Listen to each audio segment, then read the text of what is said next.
Então hoje a gente vai começar mais um podcast e a gente tá com a Jamile. Gente, ela é bonita assim, de verdade, tá?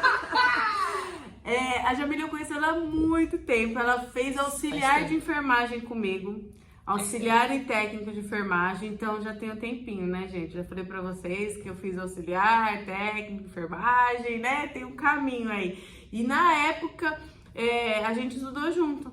Só que, né, acontece várias coisas aí na nossa vida e ela se reencontrou comigo aqui pertinho da minha casa. Vocês têm ideia? Vocês têm ideia que ela tá morando aqui do lado de casa? Só que, como eu falei pra vocês, os podcasts é pra contar um pouquinho de experiência que nós passamos aí durante a nossa vida, em algum momento, né, de saúde. E ela tem uma história muito, muito interessante. E aí a gente vai ouvir um pouquinho dela. É isso aí. Conta aí, Jamile. Bom dia, queridos. Espero que todos estejam bem. Bom, primeira coisa, vocês acham que uma pessoa não vive bem com um pulmão só? Ela vive, estou eu aqui para provar, vive muito bem. Um pulmão só, mas não nasci com os dois, porém com esses problemas de saúde com que eu tive, a decorrência, né, infelizmente foi perder um deles. Bom, tudo começou logo após a minha gravidez. Terminou a minha gestação, eu comecei a ter febre recorrente. E isso é uma febre que leva a entender que era algo realmente no pulmão. Por quê? Porque era febre noturna, suava muito durante a noite. Não vou falar termos técnicos aqui, porque senão vocês não vão entender nada. Começar a falar sudorese, né? Vocês não vão entender. Na época você trabalhava no Santa, né? Trabalhava no Santa Marcelina, trabalhava à noite. Eu trabalhei quase 15 anos no Santa Marcelina à noite. E tive minha filha. Nos 15 dias para terminar a licença maternidade, eu comecei a ficar doente. E essa febre, eu falei, bom, eu tô com alguma coisa no pulmão, só preciso agora descobrir o que é. Fui na medicina do trabalho, fizemos exames, pneumonia. Tomei medicação, melhorei, 15 dias. Voltou novamente a febre. Voltei na medicina do trabalho, continuei com uma medicação mais pesada, mas enfim, fui tendo febre, melhorando. E tinha falta de ar junto? Já tinha falta de ar naquela época. Na verdade, o que eu sentia? A primeira vez com que eu senti uma dor, que hoje eu até discuto com o pessoal que fala, pulmão não dói porque não teve nada no teu, dói sim, dói. Então, a primeira vez, eu tava grávida de 3 meses, eu senti uma pontada muito forte no meio do pronto-socorro. Pronto-socorro Santa Marcelina, no meio do pronto-socorro. Aquela bela daquela pontada, eu parei, sentei, fiquei branca, igual a folha de papel, diz o pessoal. E fiquei ali tentando respirar devagar, mas doía pra respirar, né? Ali foi o primeiro momento. Não quis vasculhar muita coisa, porque eu tava grávida e fiquei com medo. Até porque eu não tive febre nem nada. Fui na ginecologista, na obstetra, e ela disse pra mim, olha, Jamile, aparentemente você não tem nada. Então vamos ficar em paz, quando depois que a Sara nascer, aí você verifica o que aconteceu. Eu falei, tá bom. Bom, daí voltando, eu fui fazer uma broncoscopia, porque uma amiga minha, médica, pediu uma tomo, falou, Jamile, não tá certo isso. Eu falei, concordo. Vamos fazer uma tomografia. Fomos fazer a tomografia. E aí, quando ela olhou, ela falou, Jamile, eu não sei o que te falar. Eu falei, bom, eu sei que tem uma coisa imensa aí dentro do meu pulmão. Ela era pneumo. Ela era emergencista lá dentro do Santa Marcelina, mas a formação dela era pneumo. Durante o dia ela passava como pneumo. E aí ela falou, olha, pode ser tantas coisas. Pode ser uma granulomatose, uma vasculite, um câncer. Pode ser muita coisa. E assim, a gente sempre vai pelo pior, né? Não adianta, por mais que a gente saiba, né, que a gente não pode ir, a gente tem que ter o nosso fio de esperança, a gente sempre pensa que é o pior. Não, então eu já tava achando que era câncer. O pior é que assim, se a gente Eu falo que a ignorância, Ela é linda, porque a gente já sabe o processo e a gente sofre por antecipação. Exatamente. Quando você sabe, você já pensa mil coisas, você fala, nossa, já sei que é isso. Agora, quando você não sabe, você fica, nossa, o que será, né? E você, né, no máximo que você vai procurar, e na época nem tanto, né, hoje mais, né, no Google, né? Você vai lá e procura, mas caso contrário, né? Justamente. Mas quando a gente sabe, é terrível. Justamente. Bom, aí fiz essa broncoscopia, e eu me recordo até hoje. Primeira coisa com que eu fiz, assim que eu acordei da anestesia da broncoscopia, fui perguntar pra médica, é câncer? Aí ela falou, não, mas teu pulmão tá extremamente inflamado. Não vou falar a palavra que ela falou aqui, né? Mas está extremamente inflamado. A Sara tava com quanto tempo? Com 6 meses. Novinha. Bom, depois de 10... Não, chegou nem tudo isso. Foi na próxima semana. Eu tive um surto psicótico, que hoje os amigos falam que foi devido à falta de oxigenação cerebral, né?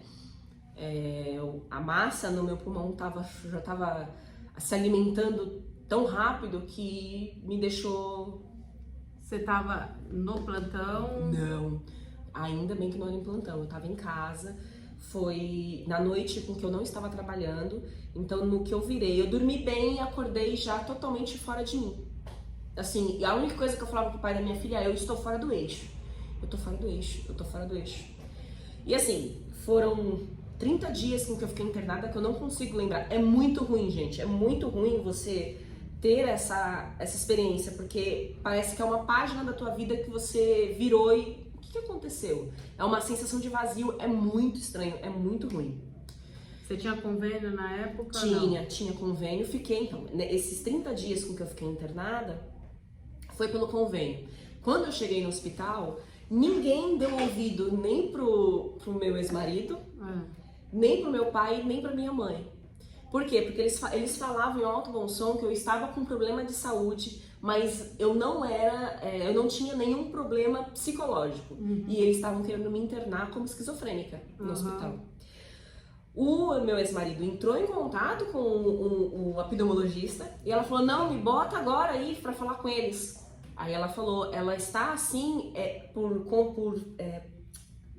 processo orgânico, não é um processo inorgânico. Ela não tem nenhum quadro psicológico, é processo orgânico.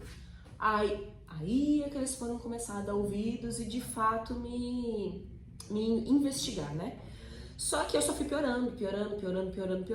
Diz as pessoas que eu fui pra UTI, eu não comia, eu entrei em coma, como se fosse um coma. Porque eu não comia, eu não bebia, eu não acordava. Eu falava muito pouco, acordava, abria os olhos, oi, e voltava a dormir. Então assim, era o que acontecia. Fui pra UTI e comecei a fazer pulso. Pulsoterapia, gente, pra quem não sabe, ou melhor, fala você, né? Você é estudante de medicina. Não, pode contar tudo, aqui a gente tá pra ouvir você. Gente, pulsoterapia é quase igual uma químio, tá? Com as medicações de quimioterapia, mas com uma dosagem muito baixa. Perdi cabelo, não perdi por completo, mas ficou ralinho e tudo mais, enfim. Aquele momento eles tinham dado o diagnóstico do quê? Granulomatose de Wegener. É uma doença autoimune, extremamente rara. Foi um infecto que que diagnosticou, devido a um exame que deu. Hoje a gente acredita que seja falso positivo. Mas assim, o meu organismo ele estava tão inflamado que todos os exames que eu fazia reumatológicos, eles davam falso positivo, que é o famoso ANCA. O meu ANCA dava sempre inconsistente. E aí foram 30 dias de internação. 30 dias de internação, sem saber quem eu era, na UTI. Virei, gente, fiquei mais fina do que uma agulha.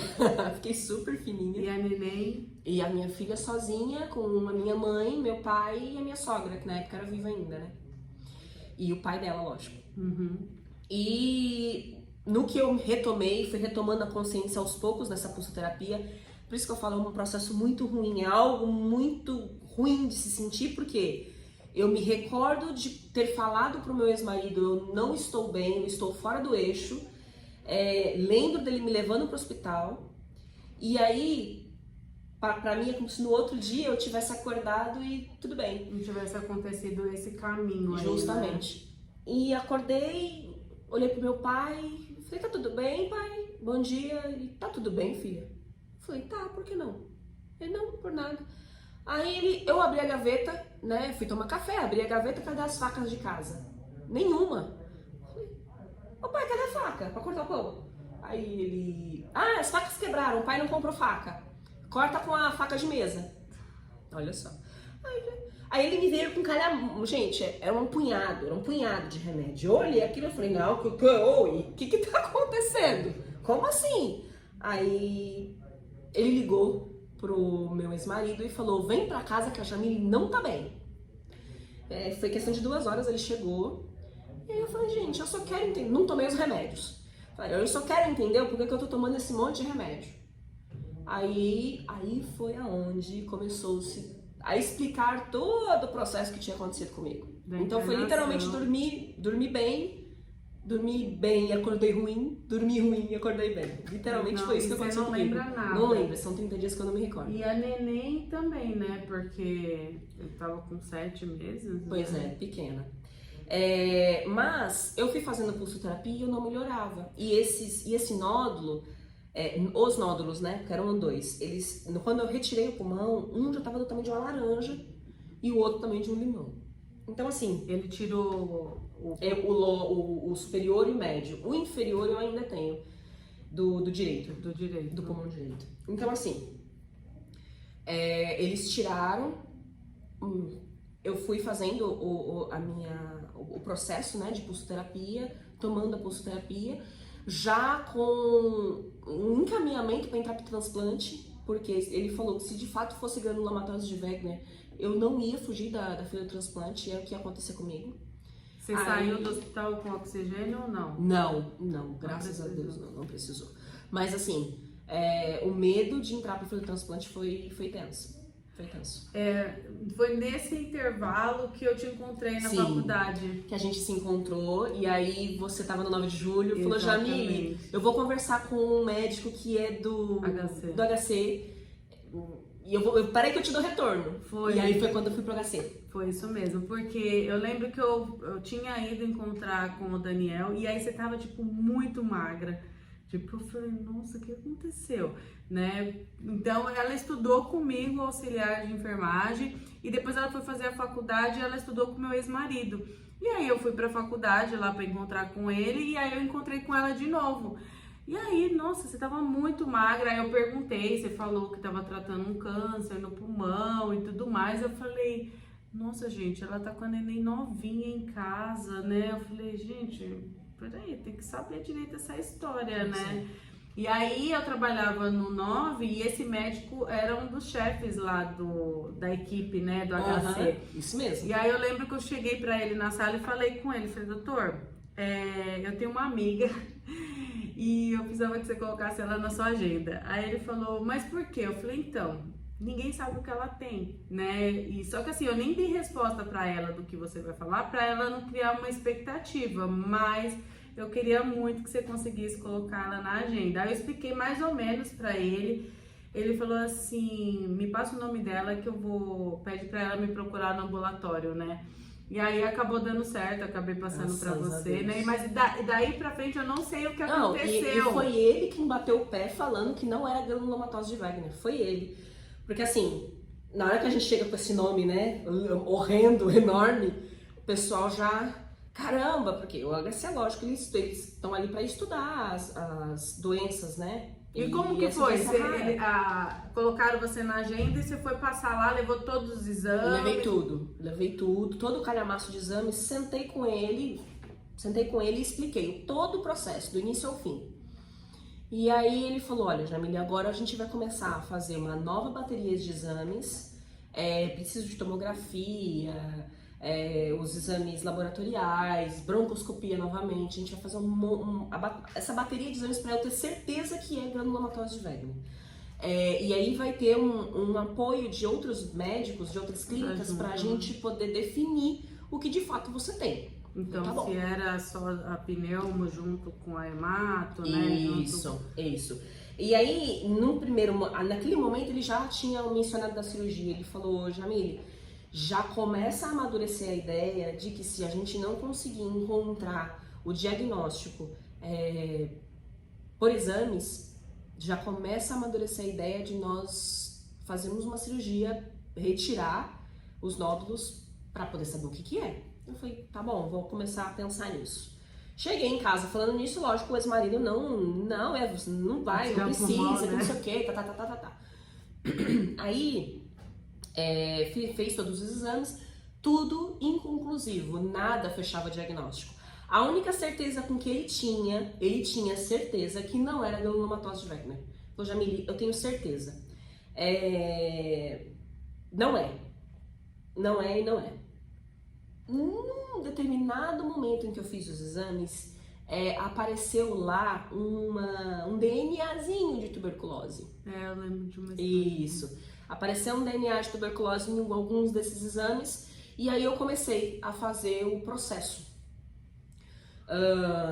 de tratamento da tuberculose, só que eu não fiz o processo de 6 meses, que é o habitual, né? O protocolo de 6 meses, eu fiz o protocolo de 1 ano.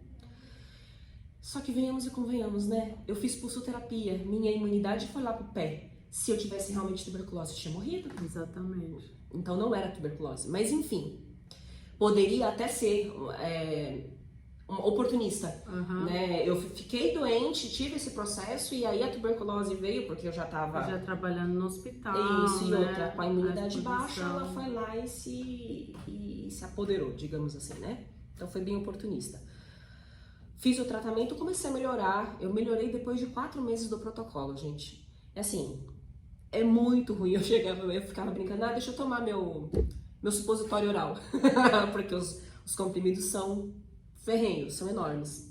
E é um protocolo, assim, pesado. Só que nesse meio termo, minha filha começou a ter o mesmo processo que eu. Nossa. A Sara começou o processo. Tudo que ela comia, ela colocava pra fora, nada ficava, febre, a febre vespertina, a sudorese noturna. Pronto, eu liguei pra ele, Dr. Lucas, liguei pra ele, falei, tá acontecendo isso, ele traz ela agora pro HC. Levei pro HC, levei todos os meus exames, graças ao bom Deus a médica teve paciência de ouvir toda a história, todo o processo. E ela falou, Jamile, vamos fazer uma tomografia agora da Sara. Tá bom.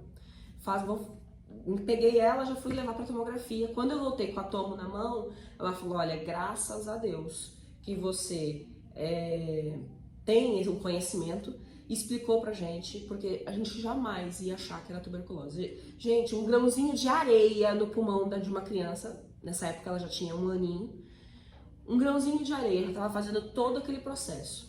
Nossa, então, aí ela tomou os xaropinhos, e eu tomava os comprimidos, ela tomava xarope. Mas ela em 1 semana já ficou boa, né? Então, assim, às vezes a gente acha que, não precisa tomar todo o protocolo, precisa. O protocolo precisa ser feito todinho, certinho, no tempo, tomar as medicações, por mais que aquilo seja chato pra ti. Mas só essa época você não sabia. Foi quando a gente perdeu o contato e aí eu não te disse mais o que estava acontecendo. E aí, nada de descobrir o que eu tinha. Aí chegou o tão momento, né? Eu falar do momento, Jamile, vamos fazer cirurgia? Vamos fazer cirurgia, vamos abrir, vamos ver o que você já tinha aberto mão do tratamento pelo convênio, você já estava só pelo HC. Só no HC. Porque é aquela história, se no HC eles não fossem descobrir que de fato era um hospital escola, que tem capacidade para entender tudo, eu ia convênio, eu ia fazer alguma coisa? Então. Não ia. Apesar da gente falar muito mal do SUS, o SUS ainda é o melhor dos convênios, gente. Porque lá dentro não vai ter burocracia. Se você precisa, você vai fazer. É só guardar a agenda. No caso do convênio já não, né? Exatamente. No caso do convênio, o negócio já é uma coisa bem complicada. E ainda mais, quando esses casos raros, esses casos mais difíceis, gente, precisa ir para o hospital escola. Tanto que quando eu fui conversar com ele, foi por isso. Porque ele falou, já estão procurando, já estão investigando, ninguém sabe o que tem. Eu falei, gente, tem que ser hospital escola. Isso. Por quê? é uma junta médica, sabe? Vem, igual eu falei, vem o pneumo, vem a hemato, chama a infecto, chama... E aí eles discutem, e assim, é a divisão do conhecimento, né? Então, assim, hospital e escola, nessa hora, não tem nem... Sem comparação, é o melhor lugar. E fora que eles estão acostumados a pegar coisas muito raras, né? Então, assim, é muito mais fácil encontrar lá do que em outros lugares. Eu falo muito do patologista, por exemplo, né? O patologista lá do HC, né? Que vai lá analisar a lâmina. O cara, ele já viu 10 mil lâminas daquele tipo de tumor. Então, ele bate o olho e ele fala, não, é isso daqui. E às vezes um patologista de uma outra unidade, que às vezes só opera tal coisa, opera só o fígado, ele não tá habituado a ver outras lâminas, né? Já lá não. Então é outra realidade, é outra. Sem dúvida. Eu mesmo, quando eu fui falar com ele, eu nem lembrava o nome dele. Eu já pensei nisso, eu falei, não, precisa ir pro HC. E é o que você falou, veio uma junta médica, né? Muito Isso legal. De várias especialidades, porque veio o pessoal da infecto, veio o pessoal da reumato e veio o pessoal da pneumo. Porque assim, a certeza estava decretada, ela tem um problema reumatológico, mas o quê? Por quê? Meu organismo estava dando positivo para tudo e ao mesmo tempo dando negativo para tudo. O que de fato ela tem? Então, vamos abrir, vamos tirar os tumores e vamos ver. Aí eu falei, tá. Pegamos os exames e eu falei, mas então, da forma com que tá aqui, o lobo superior e o médio eu vou perder. Ele vai perder o lobo superior, o lobo médio e um pedacinho do inferior ainda. Eu falei, tá bom. Então vamos lá, depois eu vou mostrar para vocês, mas o pulmão direito ele tem 3 lobos, né? Então tem o superior, o médio e o inferior, né? E aí ela teve que tirar a parte inteira de cima, a do meio e mais um pedacinho, né? Então o lado direito dela praticamente sem nada de pulmão, tá? Ela tem o pulmão esquerdo só. E fizemos o processo, gente do céu, dele de tórax dói demais. Ou coisa ruim. Porque fica raspando. E assim, não tinha muita coisa para raspar já, mas o final aqui, que ele ficou com a ponta no inferior, raspava, não conseguia respirar, não conseguia deitar pro lado direito, né? Bem ruim. Tirei, foi pra biópsia, não descobriram o que era na biópsia também. Você sabia só que era um granuloma necrosante. É um granuloma necrosante. Agora, o que de fato ocasionou? Bom, fiquei mais um tempo com o pessoal da pneumo, melhorei d'água do dia pra noite. Tirou o pulmão. Nossa, gente, parecia que tinham colocado, sabe assim, me soprado o ar de novo. Deus soprou o ar de novo nas narinas e eu voltei a respirar. Uma coisa assim maravilhosa. Foi, se eu soubesse, eu tinha tirado antes. Tinha tirado o pulmão antes. Eu tinha tirado antes. Se eu soubesse, tinha tirado o pulmão. Tão simples, né? Tinha tirado antes. Mas realmente, foi um divisor de águas. Eu melhorei da noite pro dia. Bom, foi pra biópsia, não se descobriu. A junta da reumatologia veio e falou, Jamile, seu processo é uma sarcoidose. O seu processo é uma sarcoidose. E fechou-se, então, o processo como uma sarcoidose. A única coisa que eles falaram pra mim, que na verdade, como eles sabiam que eu era enfermeira, eles não tinham papo na língua, eles falavam. A única coisa que você tem que pedir a Deus foi essas palavras. É que você não tenha uma recidiva de sarcoidose, porque senão você não aguenta. Já não tinha mais o pulmão direito praticamente, né? Porque assim, a sarcoidose, ela gosta ela tem um tropismo, né, por órgãos vitais, pulmão e rim. O tropismo principal é pulmão e rim. E o que eu ia te perguntar era, fora a questão do pulmão, tinha mais alguma outra parte do corpo, alguma coisa que eles descobriram ou não? Então, teve. Como o meu organismo dava positivo para diversas coisas, houve um momento em que eles acharam que eu tinha lúpus. Tá. Eu cheguei até a tomar a medicação, eu ganhei, hoje eu tenho um presente disso, que é o óculos, porque a medicação que a gente toma para lúpus, ela pode fazer ela pode lesionar não, a retina. E aí foi o que eu ganhei. Acabei ganhando um óculosinho por conta dessa medicação. Mas também tratou. Mas então, tratou entre aspas, porque os próximos exames deram negativos. Nossa. Então, tá vendo? Ficou muito naquela coisa assim, o que ela tem de fato, o que não tem.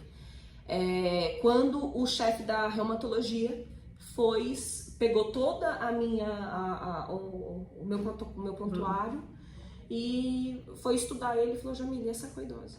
Você teve sarcoidose. Eu falei, que legal. Depois, né, de ter toda essa volta, você teve sarcoidose. Hoje, quem olha pra mim, se não vê a cicatriz, pessoa, vida normal, tudo normal. A vida, né, segue tranquila. Mas teve todo um processo e os 6 anos, né, os próximos 6 anos depois de ter feito o diagnóstico, foi algo assim temeroso, porque é quando você pode ter recidiva, né? Se você não teve, você não tem mais. Agora, se tivesse, aí eu já não tava mais aqui pra conversar com vocês. Meu Deus, Jamile, punk. E aí, depois disso, ele conseguiu fechar com sarcoidose. Você continua acompanhando com eles ou depois... Continuo acompanhando, mas agora já não da mesma forma, né? Com o pessoal da Reumato. Medicações eu não tomo mais nada, mas tomei muito corticoide. Cheguei aos 90 quilos por conta de corticoide, né? Devido à medicação, o inchaço que a medicação produz. Ganhei uma fibromialgia por conta do estresse, do processo, né? Porque a fibromialgia é por estresse. E um hipotireoidismo. Mas assim, agora tudo controlado, tudo bonitinho, graças à vitamina D. E deixa eu te falar uma coisa, e aí chegou o Covid. E o medo. Então, menina, de acontecer algo. Exatamente. Como isso? Aí, quando iniciou Onde você o tava Covid... quando começou a história de Covid? Então, eu tava trabalhando eu tava coordenando uma equipe de medicina do trabalho. Então, eu já não estava mais dentro do hospital. No que eu me mudei de onde eu morava aqui pra Mogi, eu saí desse grupo e fiquei trabalhando aqui em Mogi na área da construção civil, que não tem nada a ver comigo. Nada a ver! Você já estava envolvida na construção, já estava lá na obra, né? Nada a ver com a área da saúde. E aí eu fiquei esse período todo de Covid longe do hospital. Eu agradeço muito, né, ao Papai do Céu por isso, porque se eu pegasse, era UTI de cara, né, e a possibilidade de não voltar é muito bem alta. Grande, né? Imagino a preocupação, porque na verdade a preocupação maior nossa, né, com relação ao Covid é justamente a questão da parte respiratória. Você praticamente sem um pulmão já, né, com várias coisas aí, imagina, né? E aí logo você entrou no segundo grupo, né? Que foi do pessoal que já tinha de risco. E aí você já tomou vacina? Já tomei a segunda dose faz 10 dias que eu tomei a segunda dose. E agora vamos ver aí, vamos aguardar aí as novidades dos protocolos. Teve sintomas, não? Tive no primeiro... Na primeira dose eu fiquei 3 dias bem ruim, e nessa segunda dose eu tive um dia que eu fiquei com aquele mal-estar de gripe, mas só o mal-estar mesmo. E a equipe você continua então acompanhando com eles? Continuo. Né? Com a Reumato? Com a Reumato, não com a Pneumo, porque você tinha conversado com o pessoal da Pneumo, né? Foi. Porque assim, quando eu pensei em falar com ele foi porque você me contou a história, eu falei, né, pulmão, vamos ver lá, né? Mas na verdade foi através dele que acabou, né, conseguindo resolver. Hoje não daria certo, né? Porque hoje é praticamente impossível você conseguir entrar na agenda sem via cross, né? Na época ainda, os residentes ainda tinham controle da agenda para conseguir colocar. Mas hoje é praticamente impossível, porque tem que ser tudo via cross, né? Então, ainda mais com a questão, né, do Covid, as portas ficaram fechadas, dos ambulatórios. Então, se não for via cross, que veio do posto de saúde, encaminhado, você não consegue. É muito, muito difícil. Burocracia. E ele trabalhava lá comigo no Nova, eu nem lembrava o nome dele. E ele não tava todos os dias de plantão, eu lembro, porque eu falei com você e eu falei, nossa, quando que ele vai estar de plantão de novo? E aí eu lembro que, tipo assim, ele só ia estar na outra semana. Aí eu entrei, logo o paciente saiu, eu entrei pra conversar com ele, falei, então, doutor, não sei o quê. Mas ele foi muito, muito gente boa. Nossa, demais, demais. Quando eu cheguei no ambulatório, que eu falei, a Karina pediu pra eu vir aqui, espera um pouquinho que eu já vou colocar você pra dentro. Então assim, você foi um anjo na minha vida e ele o anjo que conseguiu resolver o processo, né? Não, porque realmente... Foi. E eu lembro que eu ainda fiquei, nossa, eu não vou falar pra ela, porque se ele falar que não, né? Se ele falar, não dá pra pôr na agenda lá, eu falei, ela vai ficar muito mal, né? Falei, melhor eu tentar resolver, se ele falar que sim, eu ligo pra ela. E aí eu lembro que eu liguei até de noite pra você, que era o plantão que ele tava. Quando ele falou, eu falei... Consegui uma vaga pra você na HC, tipo, era de noite, mas eu fiquei feliz de ter dado certo, porque na verdade a gente perdeu o contato nesse espaço aí, né? Nesse tempo. Então a gente acabou não sabendo o que tinha acontecido. Então, gente, é isso. Vocês viram aí como que foi a história e a trajetória aí da Jamile, né? Eu falei pra vocês têm ideia do que é tratar uma doença sem ter diagnóstico? Eu costumo falar que você precisa saber o que é aquilo para tomar o remédio certo, né? E aí, no caso dela, olha a novela, né? O círculo todo que aconteceu para que ela conseguisse descobrir o que ela tinha, né? Então, foi algo, isso, né? Eu falei para vocês, ela falou que parece que parou a vida dela. Teve uma época que eles queriam tirar todas as minhas medicações para poder voltar, para eu poder ter uma crise e eles poderem de fato identificar o que era. Eu falei, gente, eu tenho uma filha, nessa época eu tinha 2 anos, eu tenho uma filha de 2 anos para criar, vocês estão querendo me matar? Pelo amor de Deus, não! E entrou como uma possível exposição de risco biológico, porque na época, né, a sua filha acabou pegando tuberculose também, e provavelmente você pegou hospitalar, né? Sim. Multiresistente. Até o momento, eles fecharam, na verdade, o diagnóstico, o processo eles deram a certeza de tuberculose, que eu naquele momento estava, por conta da Sara. Porque até então a tuberculose, eu estava tomando o protocolo, mas eles não tinham uma ampla certeza de que tinha. Por quê? Porque eles não encontraram o bacilo 100% dentro de mim. Eles encontraram um vestígio. E já tinha mutado, já tinha virado outra coisa dentro de você, justamente, né? Mas nela não. Então assim, como ela estava de fato 100% do tempo comigo, eles bateram o martelo que era tuberculose. Porém, se eu tivesse tuberculose desde o início, aquela época com que eu fiz a pulsoterapia, eu tinha morrido. Por quê? A imunidade abaixou demais. Para poder controlar esse nódulo, a imunidade abaixou demais. Fiz o processo com a ciclofosfamida também. Não foi só com corticoide, também teve a ciclofosfamida. Então, e aí eu costumo até falar pro pessoal que me acompanha a questão da exposição mesmo nossa, né, do risco biológico. Você acaba ficando, mesmo você se protegendo, mesmo a gente como profissional, né, usando máscara, EPIs adequados, tudo, mas você vê como que nós ficamos expostos, né, a doenças aí que a gente, na verdade, às vezes nem tem noção, né, por conta, na situação dela, que foi uma tuberculose, mas provavelmente mutada, né, por isso que ela teve que fazer aí um ano de tratamento ao invés do protocolo, e a importância, na verdade, de seguir o protocolo certinho da tuberculose, né, porque você pode acabar passando para outras pessoas dentro de casa mesmo, né? Porque tá exposto, é impossível, né? Todo mundo entra em quarentena, né? Exatamente. Quando você descobre. E é isso! Gente, muito obrigada. Gostei muito, Jamile, de verdade. Fiquei super feliz de ter ouvido essa história.